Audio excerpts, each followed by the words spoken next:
Taong 2026 ang kalangitan ng gitnang silangan ay nagliyab sa apoy. Ang pinakamataas na pinuno ng isang bansa ay nasawi sa isang airstrike at sa isang iglap ang kabisera ay naging isang karagatan ng apoy. Kasabay nito pumanaw rin ang ministro ng depensa at ang pinuno ng ahensya ng intelihensiya. Sa gitna ng trahedyang iyon kung saan nagsimulang gumuho ang pundasyon ng mundo, may isang misteryosong hukbo na ngayon ay tumatawid sa mga hangganan upang pumasok sa eksena. Sila ay mga piling mandirigma na nagpapatakbo ng mga malalaking drone at nakasuot ng camouflage. Ngunit sa mga patch sa kanilang balikat, walang bandila ng anumang bansa ang nakalarawan. Hindi sila opisyal na hukbo ng anumang bansa at wala silang gobyerno na may kinatawan sa United Nations. Ituro mo man ang anumang bahagi ng mapa ng mundo, hindi mo makikita ang kanilang bansa. May populasyon silang 40 milyong katao. Isang napakalaking lahi na mas marami pa sa buong populasyon ng Canada, ngunit sa loob ng mahigit 100 taon patuloy na inaagaw sa kanila ang kanilang sariling tahanan. Sila ang mga Kurd, ang pinakamalaking lahi sa mundo na walang sariling bansa. Bakit sila lihim na nakikipag-alyansa sa Amerika at Israel upang itutok ang patalim sa lalamunan ng isang dambuhalang kaaway na tinatawag na Iran? Dahil ba sa malaking pabuya o simpleng paghihiganti lamang upang maibsan ang matagal ng hinanakit? Hindi iyon ang dahilan. Ang kanilang pagtungo sa lupaing ito ay may mas malalim at mas kagyat na kadahilanan. Ito ang kanilang huli at pinakamalaking pagkakataon upang pilit na wakasan ang sumpa ng 100 taon ng pagkakanulo sa gitna ng digmaang ito. Ang pinakapanganib na katotohanan sa gitnang silangan na itinatago ng mga aklat, aralin at hindi kailanman lubusang tinatalakay ng mga balita. Bakit binura sa mapa ang 40 milyong tao at ano ang naghihintay sa dulo ng kanilang pagdanak ng dugo? Ang matagal nang inaasam na bansa o muli na naman silang gagamitin at itatapon sa likod ng digmaan sa gitnang silangan ng 2026 na patuloy na nagaganap kahit sa sandaling ito. Ating alamin ang 100 taon ng dugo at pagtataksil ng lahing Kurd ang mga bida na hindi kailanman naikwento. Ngunit ang binhi ng trahedyang ito ay itinanim 100 taon na ang nakalipas. Bumabalik tayo sa sandaling iyon nang ang mga makapangyarihang bansa sa mundo ay gumuhit ng mga linyang parang demonyo sa mapa. Sa pangalang Kurd, palaging mayroong isang pakiramdam ng kaguluhan at kasabay nito isang matinding amoy ng kalungkutan. Kung malalaman natin kung gaano sila kalaki at naiiba sa gitnang silangan, mauunawaan natin ang tunay na dahilan sa likod ng nakakatakot na katahimikan sa rehiyong ito. Una, bigyang pansin natin ang kanilang pambihirang bilang. Ang populasyon ng mga Kurd ay tinatayang nasa 40 milyong katao. Ang bilang na ito ay mas malaki pa sa buong populasyon ng Canada o ng Poland. Sa gitnang silangan silang ika-4 na pinakamalaking puwersa kasunod ng mga Arabo, Persiano at Turko at malalim na nakaugat ang kanilang kasaysayan. Gayunpaman, gaano man natin tingnan ang pinakabagong mapa ng mundo, hindi natin makikita ang hangganan ng isang bansang tinatawag na Kurdistan. Ang kanilang tahanan ay nasa timog silangang Turkey, hilagang Iraq, kanlurang Iran at hilagang silangang Syria.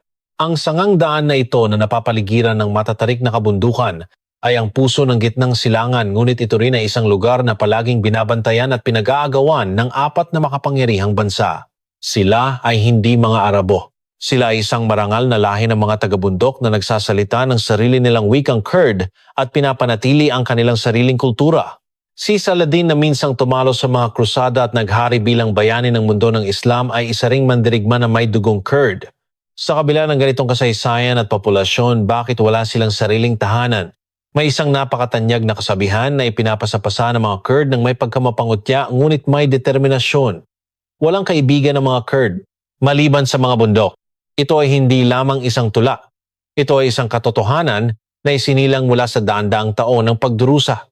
Pinagtaksilan ng mga kalapit na bansa, pinabayaan ng internasyonal na komunidad at walang matakbuhan ang kanilang huling kanlungan ay palaging ang matatarik na kabundukan. Para sa kanila iyon ang tanging silungan at kasabay nito isang malaking kulungan. Sa modernong internasyonal na komunidad, may mga maliliit na bansa na may ilang milyong populasyon lamang na kinikilala ang soberanya at may boses, samantalang ang 40 milyong tao ay patuloy na itinuturing na parang hindi umiiral. Ito ang pinakamalaking kawalan ng katarungan sa mundo. Bakit systematic ang dapon binura mula sa entablado ng kasaysayan ng isang napakalaking lahi? Ang dahilan ay hindi lamang simpleng kamalasan. 100 taon nang nakalipas ang mga makapangyarihang bansa na namumuno sa mundo ay gumuhit ng isang napakalupit na linya ng lapis sa mapa upang bigyang kasiyahan ang kanilang mga sariling hangarin.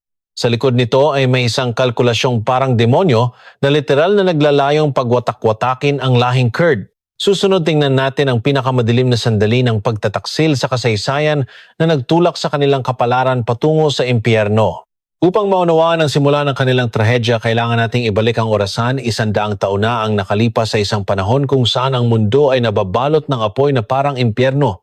1914, unang digmaang pandaigdig. Ang digmaang ito ay hindi lamang isang simpleng labanan sa pagitan ng mga bansa. Ito rin ay isang madugong paghahati-hati ng teritoryo kung saan pinag-agawan ng mga makapangyarihang bansa ang isang biktima, ang Imperyong Ottoman na namuno sa gitnang silangan sa loob ng 600 taon.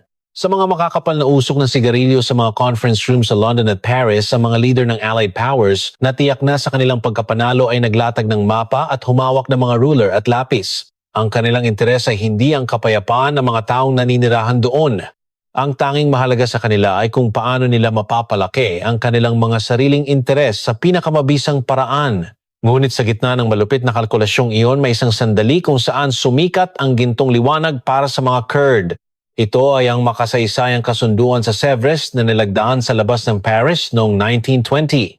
Ang kasunduang ito ang tanging at pinakamalaking pangako kung saan opisyal na kinilala ng internasyonal na komunidad ang kanilang kalayaan. Sa mga probisyon ng kasunduan, may mga nakakagulat na salitang nakasulat, kilalanin ang otonomiya sa mga rehiyon na tinitirhan ng mga Kurd at isaalang-alang ang pagtatatag ng isang malayang estado sa hinaharap.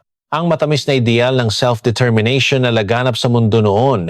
Naniwala ang mga Kurd na sa wakas ay magkakaroon na sila ng tahanan kung saan maaari silang magsalita sa sarili nilang wika at iwagayway ang sarili nilang bandila. Ang pagtatapos ng daan-daang taon ng pangapi. Lubos silang naniwala sa bukang liwayway ng isang bagong panahon. Ngunit ang liwanag ng pag-asang ito ay isang napakalupit na patibong. Bakit ang isang sagradong pangako na nilagdaan mismo ng international na komunidad ay itinapon sa basurahan sa loob lamang ng ilang taon? Mayroong dalawang malupit na pagtataksil sa likod nito. Ang unang pagtataksil ay ang paglitaw ng isang lobo mula sa Turkey. Si Mustafa Kemal Atatürk, ang ama ng kanilang bansa. Ipinahayag niya na hindi na niya hahayaang mahati pa ang teritoryo ng Turkey at nagsimula ng isang matinding opensibang militar. Ang mga makapangyarihang bansa na pagod na sa digmaan ay madaling isinuko ang pangako ng kalayaan ng mga Kurd bilang isang bargaining chip sa harap ng malakas na hukbo ni Atatürk. At ang ikalawang pagtataksil, ito ang tunay na anyo ng sumpang bumabalot sa gitnang silangan hanggang ngayon. Ang tunay na gusto ng Britanya at Pransya ay hindi ang kalayaan ng mga Kurd. Ang kanilang mga mata ay nakatuon sa malawak na itim na ginto, ang karapatan sa langis na nasa ilalim ng mga lupain ng mga Kurd. Mas madaling nakawin ang langis ng mura at tiyak kung hahatiin at pamumunuan sila kaysa sa pagbuo ng isang malayang bansa. Ang demonyong kalkulasyong ito ng kita at lugi ang naglibing sa kinabukasan ng 10-10 milyong tao sa kadiliman. Ang idealismo ay walang awang tinabunan ng kasakiman ng mga makapangyarihang bansa.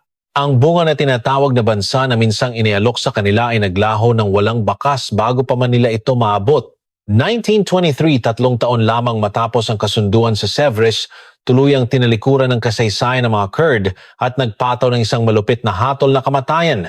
Ano ang pangalan ng kasunduang naghati sa kanila sa 4 na impyerno? Hulyo 1923, sa tahimik na bayan ng Lausanne sa tabi ng lawa sa Switzerland. Sa lugar na ito na sumisimbolo sa kapayapaan, nilikha ang death warrant para sa 10-10 milyong Kurd. Ito ang kasumpa-sumpang kasunduan sa Lausanne na nakatatak sa kasaysayan. 3 taon lamang ang nakalipas ang pangalan ng malayang estado ng Kurdistan na ipinangako sa kanila ng mundo ay tuluyan ng binura sa mapa ng malamig na pambura ng mga makapangyarihang bansa. Ang mga kinatawan ng Britanya, Pransya at Turkey na muling lumakas dahil sa kanilang malakas na militar ay umupo sa paligid ng isang mesa at muling gumuhit ng mga bagong hangganan gamit ang ruler at lapis. Ito ay isang talim na literal na pumunit sa ugnayan ng dugo at libu-libong taon ng kasaysayan ng mga taong naninirahan doon. Sa sandaling iyon, ang mga Kurd ay sapilitang itinapon sa 4 na magkakaibang impyerno. Ang ilan ay ikinulong sa loob ng bagong hangganan ng Turkey, habang ang iba ay isinama sa Iraq para sa interes ng Britanya sa langis. Mayroon ding napunta sa Syria na kontrolado ng Pransya at sa Iran kung saan nanatili ang mga lumang hangganan. Isang pamilya na kahapon lang ay nagsasalita ng iisang wika at tumatakbo sa iisang lupain ay biglang ginawang mamamayan ng ibang bansa dahil sa isang linyang iginuhit. Ang nakatatandang kapatid ay sinabak sa hukbong Turko habang ang nakababatang kapatid ay namuhay bilang mamamayan ng Iraq. Ang wika na dapat nilang salitain, ang batas na dapat nilang sundin at maging ang mukha ng kaaway na dapat nilang barilin ay idinidikta ng isang linya na ginuhit ng ibang bansa, isang hindi maiiwasang kawalan ng katarungan. Ngunit ang tunay na kilabot ay naghihintay pagkatapos ng pagkakahati. Sa bawat bansa, hindi na sila itinuring bilang tao. Ang ipinatao sa kanila ay isang uri ng karahasan na tinatawag na ganap na pag-aalis ng pagkakakilanlan. Lalo na sa Turkey, ang kanilang mismong pag-iral ay itinuring na isang krimen. Kung magsasalita ka ng isang salitang Kurd sa publiko, agad kang ikukulong, maging ang kanilang marangal na pangalang Kurd ay inagaw sa kanila at sa halip sila ay tinawag sa isang kakatuwang pangalan na walang katotohanan, Mountain Turks o mga Turko ng bundok. Kayo ay mga Turko. Dahil lang nakatira kayo sa bundok, medyo iba ang punto ninyo, sabi sa kanila. Isang panahon ng katahimikan kung saan ipinagbawal kahit ang pagbanggit sa kanilang pinagmulan. Ito ay isang malaking laboratorio upang dahan-dahan ngunit tiyak na sakalin ang kaluluwa ng isang lahi. Habang naghahati-hati ang mga makapangyarihang bansa sa langis at interes, 40 milyong tao ang inilibing sa kadiliman ng kasaysayan bilang mga multo na hindi umiiral. Ngunit sa kabila ng matinding panunupil, hindi nila nagawang patayin ng apoy sa kanilang mga puso ang pangarap ng sariling bansa. Pagkalipas ng halos 20 taon sa gitna ng kaguluhan ng ikalawang digmaang pandaigdig kung saan ang buong mundo ay nabaliw, sila ay nakagawa ng isang himala. Ito ang kwento ng pinakamalungkot at pinakamagandang katang-isip na bansa na naglaho ng walang awa sa loob lamang ng 10 buwan. May isang sandali sa malupit na kasaysayan ng pinagwatak-watak ng mga Kurd kung saan itinaas nila sa pamamagitan ng kanilang sariling mga kamay ang sulo na tinatawag na bansa. Ito ay nangyari noong 1946 pagkatapos lamang ng ikalawang digmaang pandaigdig. Ang entablado ay ang maliit na bayan ng Mahabad sa hilagang kanluran ng Iran. Sa panahong iyon, ang mundo ay nasa gitna ng malaking kaguluhan dahil sa pag-aayos pagkatapos ng digmaan. Ang hilagang bahagi ng Iran ay sinakop ng Unyong Sobyet habang ang timog ay sinakop ng Britanya na lumikha ng isang malahimalang vacuum kung saan hindi umabot ang kontrol ng sentral na pamahalaan. Para sa mga Kurd, ito ay isang siwang sa kasaysayan na minsan lamang nangyari na nilikha ng tensyon sa pagitan ng mga makapangyarihang bansa. Noong Enero 22, 1946, sa isang plaza sa Mahabad na nababalot ng niyebe, isang lalaki ang tumayo sa harap ng mga tao. Ang kanyang pangalan ay Qazi Muhammad. Nang ipahayag niya ang kalayaan, isinilang ang Republika ng Mahabad. Para sa lahing Kurd, ito ay isang tunay na himala ng 11 buwan. Sa bayan buong pagmamalaking iwinagayway ang kanilang simbolong bandila na pula-puti at berde at kinilala ang wikang Kurd bilang opisyal na wika. Ang mga paaralan kung saan ang mga klase ay itinuturo sa sarili nilang wika na ipinagbawal hanggang kahapon ay sunod-sunod na itinatag. Ang kanilang mga kantay narinig sa radyo, tinalakay nila ang kanilang kinabukasan gamit ang sarili nilang mga kamay. Para sa kanila, na daan-daang taon nang pinamumunuan ng ibang lahi, ito ay isang hindi kapani-paniwalang matamis at nakakasilaw na lasa ng kalayaan. Ngunit ang pangarap na ito ay napakarupok at sa huli isa lamang itong malamig na piyesa sa laro ng chess. Ang mga bagong alon ng Cold War ay walang awang lumamon sa maliit na republikang ito. Ang Unyong Sobyet na dapat sana'y sumusuporta sa Mahabad ay walang pakialam sa simbuyo ng damdamin ng mga Kurd mula pa sa simula. Ang tunay na gusto ng Sobyet ay isang baraha upang maging paborable sa kanilang negosasyon para sa karapatan sa langis sa gobyerno ng Iran. Sa sandaling malagdaan ang kontrata sa langis, agad na pinabayaan ng Sobyet ang mga Kurd at nagpasya na umatras. Sa harap ng republikang nawalan ng pinakamalakas na tagapagtanggol, papalapit na ang mga tangke ng hukbong Iran na binigyan ng pinakabagong armas mula sa Amerika. Pagkalipas lamang ng 11 buwan sa parehong plaza, kung saan ipinagdiwang ang kalayaan ng ama ng bansa si Qazi Muhammad, ay nakatayo na sa bitayan. Hanggang sa huli, buong dangal siyang nag-iwan ng mensahe hindi sa mga makapangyarihang bansang nagtaksil sa kanya kundi sa kanyang sariling mga tao, magkaisa kayo, at siya ay pumanaw sa ilalim ng malamig na langit ng taglamig. Ang mga bandila ay pinunit, ang mga aklat-aralin ay sinunog at muling naging patay na wika ang Kurd. Ang Republika ng Mahabad ay binura sa mapa na parabang hindi ito kailanman umiral. Ngunit ang alaala ng 11 buwang ito ay naging isang sumpa na nagpanginig sa mga pinuno ng mga karatig na bansa. Ang isang lahi na minsan nang nakatikim ng kalayaan ay hindi na muling ganap na susuko. Ang takot na iyon ang naging mitsa ng mas matinding impyerno na magsisimula isang siglo ng panunupil na nabahira ng lason at massacre. Ito ang simula ng isang panahon kung saan ang isang lahi na walang kalasag ng isang bansa ay lilinisin sa pinakamalupit na paraan sa mundo. Matapos maglaho ang panandaliang pangarap ng Mahabad, ang sumunod para sa mga Kurd ay ang pinakamadilim at pinakamadugong siglo ng pagdurusa sa kasaysayan. Dahil wala silang kalasag ng isang bansa, hindi na sila itinuring na mamamayan kundi mga bagay na dapat alisin ng kani-kanilang mga bansa. Lalo na sa Iraq, isang sistematikong operasyon ng pagpuksa na tinawag na Operasyong Anfal ang isinagawa ng diktador na si Saddam Hussein upang burahin ang buong lahi mula sa mundo. Noong Marso 1988 sa bayan ng Halabja sa Hilagang Iraq, isang tahimik na hapon ang bumuhos mula sa langit na tiningala ng mga residente ay hindi ulan ng biyaya kundi nakamamatay na poison gas. Amoy mansanas at jasmine, sabi ng mga nakaligtas tungkol sa senyales ng kamatayan. Ngunit pagkatapos noon ang bayan ay naging isang impyerno. Sa loob lamang ng ilang oras, 5,000 buhay ang literal na sinakal ng mga kemikal na sandata, mga taong namatay habang yakap ang kanilang mga anak o habang kumakain kasama ang pamilya na nigas ng hindi man lang nakasigaw. Ang malagim na tanawin na iyon ay yumanig sa buong mundo. Ngunit ang mas nakakatakot ay ang sumunod. Sa harap ng malinaw na malawakang pagpatay na ito, pinili ng internasyonal na komunidad na manahimik. Sa timbangan ng interes ng mga dayuhang bansa, ang buhay ng 5,000 Kurd ay mas magaan pa kaysa sa isang patak ng langis. Sa Turkey, nagpatuloy ang karahasan sa anyo ng katahimikan. Ang pag-awit sa sarili nilang wika, ang pagsusuot ng tradisyonal na kasuotan at ang paggamit ng pangalang Kurd, lahat ng ito ay tinuring na isang malaking krimen na naglalayong pabagsakin ng Estado. Hindi mabilang ang mga taong itinapon sa mga kulungang walang bintana, pinahirapan at binura sa mga talaan. Sa gitna ng walang katapusang desperasyong ito, nakarating sila sa isang malamig na konklusyon: ang tanging makakaprotekta sa kanilang buhay ay hindi ang internasyonal na batas o humanitarian aid, kundi ang baril sa kanilang mga kamay. Kaya naman sa iba't ibang lugar nabuo ang mga malalakas na armadong organisasyon na higit pa sa pagiging simpleng mga grupo ng pagtatanggol. Sa Hilagang Iraq, itinatag ang Peshmerga sa ilalim ng maalamat na leader na si Mustafa Barzani. Ang Peshmerga sa kanilang wika ay nangangahulugang yaong mga humaharap sa kamatayan. Ito ay isang deklarasyon ng determinasyon na kahawig ng kabaliwan, handang isakripisyo ang sariling buhay na parang isang taya para protektahan ang kanilang mga minamahal na pamilya at ang niyurakang bayan. Samantala, malapit sa hangganan ng Turkey, nabuo rin ang isang radikal na armadong grupo na PKK o Kurdistan Workers Party na paulit-ulit na nakipaglaban sa gobyerno sa isang madugong digmaan. Ang kanilang pakikipaglaban ay minsan naging napakalupit at nagdulot ng maraming biktima. Ngunit para sa kanila, ito ay hindi terorismo kundi ang huling sigaw upang isulat sa dugo ang dangal ng isang lahi na sinusubukang burahin.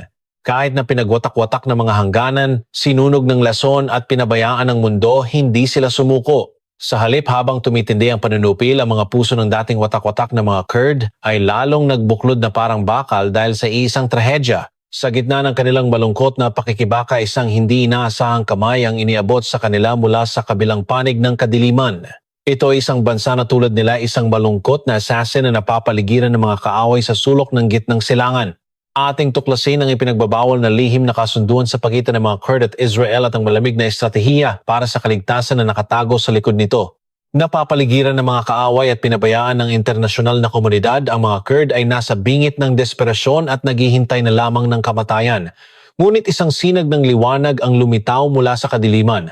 Gayunpaman, ang pinagmulan ng liwanag na iyon ay isang bagay na hindi inaasahan ng sinuman. Ito ang bansa na pinakakinamumuhian at kasabay nito pinakakinatatakutan sa gitnang silangan. Ito ang bansa ng mga Hudyo, ang Israel. Bakit lihim na nag-alyansa sa likod ng kasaysayan ng mga Kurd na karamihan ay Muslim at ang estado ng mga Hudyo ang Israel? Sa likod nito ay may isang malamig na estratehiya para sa kaligtasan na iniwan ng ama ng Israel, si David Ben-Gurion. Ang pangalan nito ay Periphery Doctrine. Noong dekada 1950, pagkatapos lamang maitatag ang Israel, ito ay ganap na napapaligiran ng mga bansang Arabo at palaging nasa ilalim ng banta ng pagpuksa. Upang masira ang malaimpyernong pagkubkob na ito mula sa loob, ang solusyon na kanilang natuklasan ay batay sa isang napakalamig na lohika armasan ng mga puwersa sa labas ng mga bansang Arabo o ang mga inaaping minorya sa loob ng mga bansang Arabo upang guluhin ang kaaway mula sa loob. Ang napili bilang pinakamalaking target ay ang tinik na nakatusok sa lalamunan ng mga makapangyarihang bansa tulad ng Iraq at Syria, ang mga Kurd. Ang kaaway ng aking kaaway ay aking kaibigan. Sa ilalim ng madugong luhikang ito, nagsimula ang isang digmaan sa anino na hindi naitala sa kasaysayan sa pagitan ng ahensya ng intelihensiya ng Israel, ang Mossad, at ng mga mandirigmang Kurd, ang Peshmerga. Mula dekada 1960 hanggang 1970, ang mga tagapayo ng militar ng Israel ay nagpanggap at pumasok sa matatarik na kabundukan sa Hilaga. Tinuruan nila ang mga kabataang Kurd na kahapon lang ay nag-aalaga ng mga tupa ng mga modernong taktika ng gerilya, mga pamamaraan ng pagpatay at kung paano gamitin ang pinakabagong mga sandata. Ang mga commander ng Kurd na malubhang nasugatan sa labanan ay lihim na inilipad sa mga ospital sa Israel sa kalaliman ng gabi at iniligtas ng pinakamahusay na mga medical team. Para sa mga Kurd, ang Israel ay hindi lamang isang simpleng taga-suporta. Marahil ay nakita nila ang kanilang mga sariling pangarap sa imahe ng mga Hudyo na tulad nila ay inusig sa kasaysayan na kaligtas sa impyerno ng Holocaust at nagsisikap pa ring magtayo ng sarili nilang bansa. Siyempre, ang relasyong ito ay isang ipinagbabawal na bunga. Kung malalaman ng publiko ang kanilang pakikipagtulungan sa Israel, isisigaw ng mga karatig na bansang Arabo na ang mga Kurd ay aso ng mga Hudyo na magbibigay sa kanila ng dahilan para sa mas marami pang masaker. Kaya naman ang ugnayang ito ay matagal nang itinago sa malalim na kadiliman bilang isang open secret sa gitnang silangan. Ngunit ang lihim na alyansang ito sa pagitan ng dalawang malungkot na lahi ay nagpapatuloy pa rin sa modernong panahon sa ibang anyo. Hanggang ngayon, ang Israel ang tanging bansa sa mundo na hayagang sumusuporta sa kalayaan ng mga Kurd. At sa taong 2026, meron silang isang malaking halimaw na kinakaharap. Ito ang anino na naglalayong gawing impyerno ang kasalukuyang sitwasyon sa gitnang silangan. Ang Iran na matagal nang nangaapi sa mga Kurd. At ngayon ang Iran ay nagsisimulang gumuho mula sa loob. Ngunit bakit ngayon? Bakit sa sandaling ito ng 2026 muling hinawakan ng mga Kurd ang kanilang mga armas at tumungo sa puso ng Iran? Sa likod nito ay mayroong apoy ng isang maganda ngunit malupit na revolusyon na nagsimula sa pagkamatay ng isang batang babae na pilit na nagpapagalaw sa gulong ng kasaysayan. At ang orasan ay umuusad na ngayon sa taong 2026. Ang yumanig ngayon sa buong gitnang silangan ay ang pagyanig ng isang malaking humihinang bansa na tinatawag na Iran at ang malamig na hangarin ng internasyonal na komunidad na samantalahin ito. Sa gitna ng nagngangalit na bagyong ito, bakit muling kumilos ang mga Kurd ng mas matindi at mas organisado kaysa dati? Ang direktang mitsa nito ay ang dugong dumanak mula sa isang batang babae ilang taon na ang nakalipas sa kabisera ng Iran, Tehran. Isang 22 taong gulang na babaeng Kurd na si Mahsa Amini na may Kurd na pangalang Gina Amini ay inaresto at namatay sa kamay ng mga autoridad dahil sa napakawalang katarungang dahilan na hindi wasto ang pagkakasaut ng kanyang scarf. Ang kanyang pagkamatay ay hindi lamang isang malungkot na insidente. Ito ang nagsindi sa mitsa ng galit ng 40 milyong tao na 100 taon nang pinipigilan. Isang sigaw na nagsimula sa kanyang libing ang tumawid sa mga hangganan at umalingaw-ngaw sinisira ang pader ng mga lahi. Jinjian Azadi. Ang mga salitang ito na nangangahulugang babae buhay kalayaan sa wikang Kurd ay lumampas sa pagiging isang simpleng protesta at naging isang makapangyarihang slogan na may malamahikang lakas upang wasakin mula sa ugat ang teokratikong rehimen ng Iran. Ngunit hindi lamang emosyonal na galit ang nagtutulak sa mga Kurd.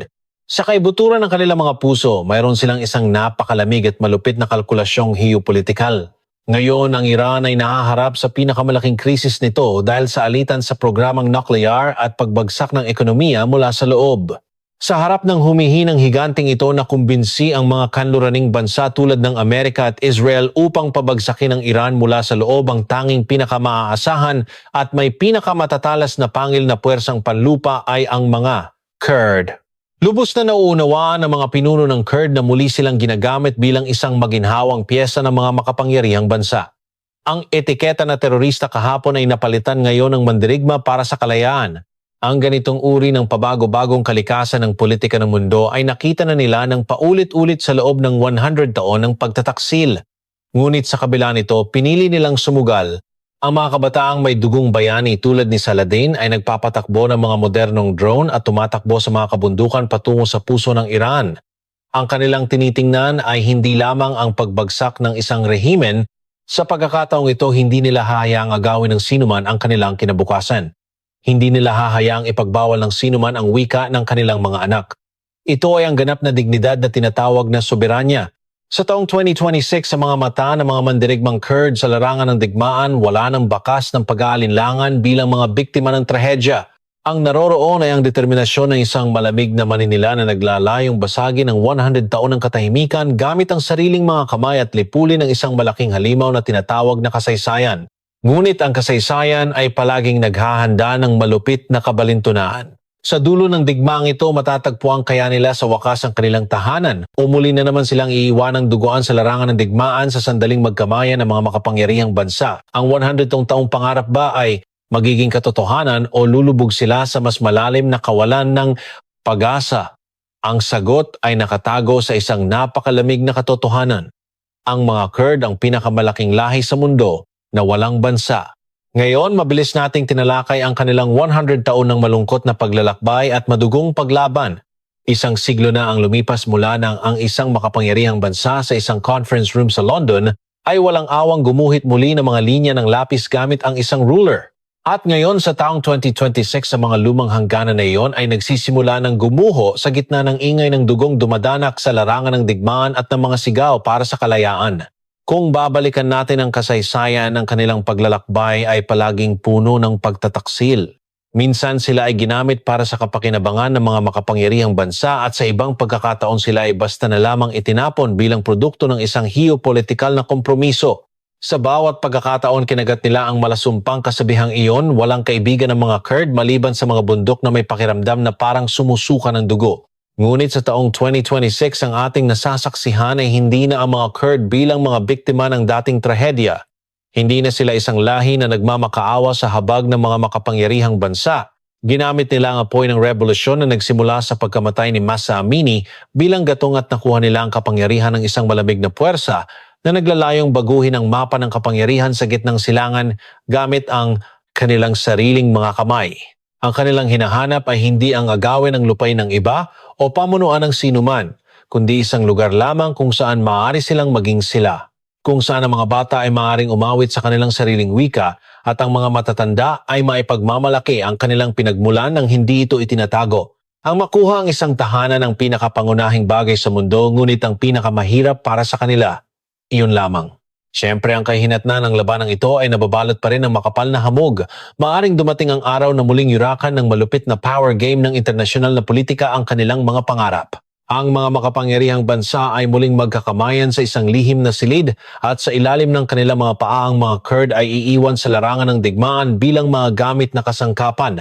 Ang posibilidad na maulit ang ganitong siklo ng kasaysayan ay hindi mababa. Ngunit kahit na hindi nila makuha ang anyo ng isang bansa sa pagkakataong ito, may isang bagay na tiyak. Ito ay ang katotohanan na matapos ang 100 taon ng panunupil ang mga puso ng mga Kurd na pinagwatak-watak sa 4 na bansa ay ngayon ay mas matibay na nagkakaisa bilang isang malaking kalooban. Wala nang anumang pader, gaano man kakapal o rehas na bakal, gaano man katalim ang makapaghihiwalay muli sa kanilang mga kaluluwa. Sa taong 2026, sa gitna ng apoy ng digmaan sa gitnang silangan, ginawa nila ang kanilang huling sugal upang bawiin ang kanilang sariling pangalan. Ang digmaang ito ba ang magiging susi upang basagin ang 100 taong sumpa o ito ba ay simula lamang ng isang bagong trahedya kung saan muli silang itatapon ng mundo? Wala pang nakakaalam ng sagot. Ngunit ang mga awit ng mga mandirigma na naririnig mula sa mga kabundukan sa harapan ay tila nagtatanong sa atin na nanonood ng video na ito. Ang kalayaan ba ay isang bagay na hinihintay na ibigay sa iyo ng iba? O ito ba ay isang bagay na dapat agawin kahit na kailangan pang magdanak ng dugo? Darating kaya ang araw na maiukit ang pangalan ng isang bagong bansa upang punan ang blankong espasyo sa mapa ng mundo?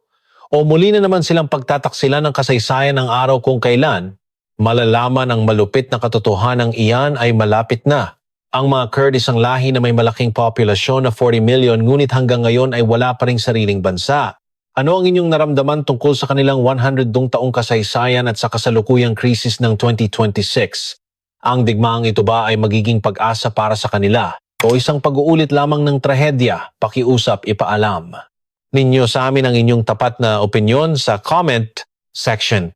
Ang inyong mga komento ay magiging daan upang mas malalim na maunawaan ang isyong ito. Kung nakatulong sa inyo kahit kaunti ang video na ito, mangyaring mag-iwan ng like at mag-subscribe sa channel ng Pandaigdigang Ekonomiya. Sa channel na ito, patuloy naming tatalakayin ng mas malalim at mas malinaw kaysa sa iba ang mga hindi na ikukwentong katotohanan sa likod ng mga kaganapan sa mundo at ekonomiya.